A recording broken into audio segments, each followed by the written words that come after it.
As I mentioned at the top of the program, while most of the establishments in Washington that were boarded up because of the Antifa and BLM protests that led to looting and burning last summer, and the fact that the government here in the D.C. government didn't protect our properties, but the threat is pretty much gone. So we're taking them down.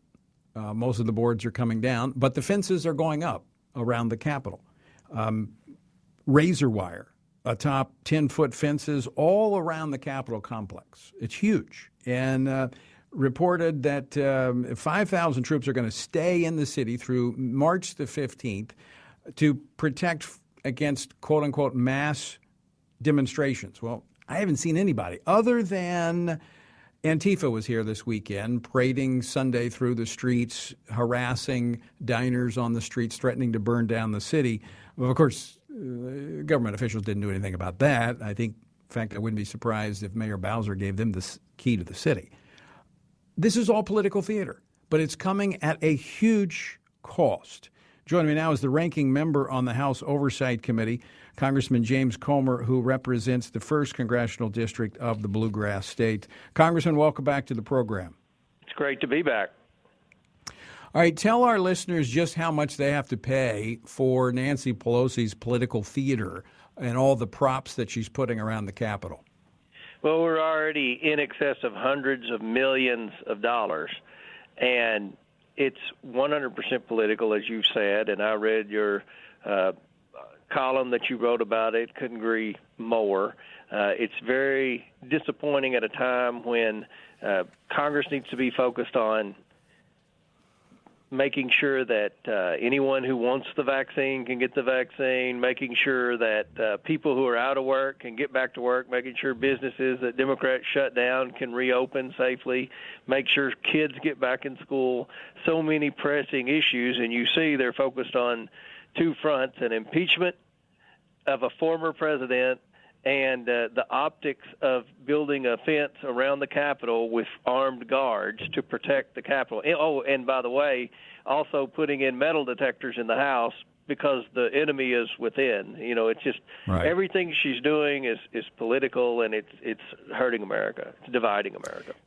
Yeah, if you're in the razor wire business, you might get more work. Other than that, you're out of luck.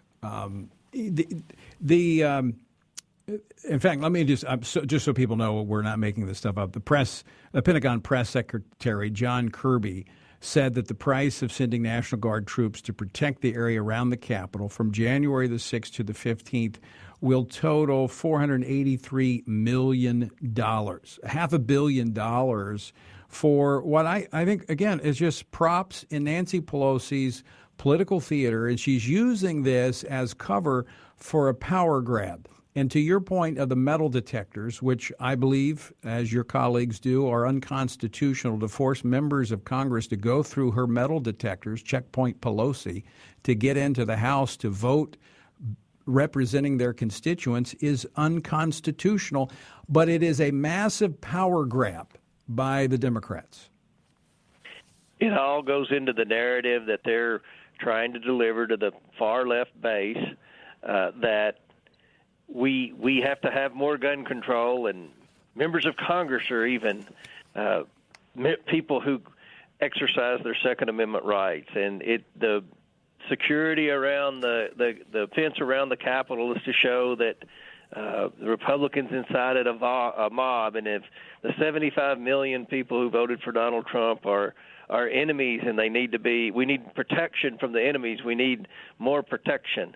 Even though we don't need a wall on the southern border for border security, we need a wall around the Capitol. And I just think that any hardworking, tax-paying, God-fearing American who's watching the decisions that are being made by Nancy Pelosi and Chuck Schumer, they should be outraged, and they should be getting active in trying to elect people with common sense, with conservative values that'll go and do the job they were elected to do and not spend all their time playing politics. True, but we're 2 years away from an election, and I'm concerned about what they'll do in these 2 years. And again, I want to show the contrast where, we took the boards down off our building. Almost there's still some places there's a little slow to get the boards down, but the threat for the most part is over. Although, again, I did say Antifa was going through the streets. It's just a contrast where the people who have to depend upon themselves for protection because the government won't do it are saying the threat is diminished, and so we can go back to somewhat business as normal. But on the Capitol, they're ramping up. And again, there's no substance for it. There's been no specific threat. I believe this is all about power grabs. So what can those 73 million people, what can they do now to protect these fundamental rights that I think Nancy Pelosi and others are coming for? Well, I think that they need to demand that their representatives and senators are held accountable. I think that they need to demand that if they live in Republican districts and have Republican leaders, that they're trying to fight, even though we're outnumbered.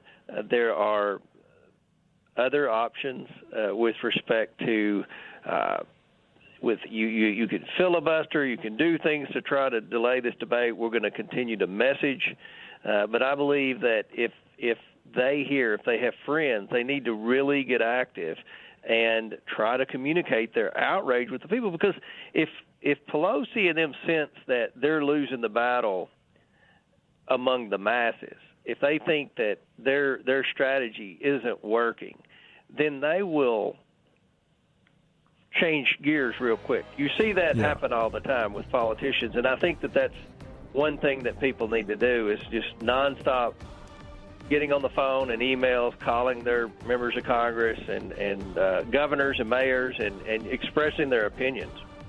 I agree. We can't be silent, and I know that you're not, and I appreciate what you're doing because I know you're constantly sending out letters, calling the majority to account on these issues, and so you're doing your job, and we appreciate you coming on to talk about it, and we want other people across the country not to go silent. This is not a time to be silent. It's a time to be loud, to be bold, to do it within the confines of the law, but to be heard. Congressman, thanks so much for joining us.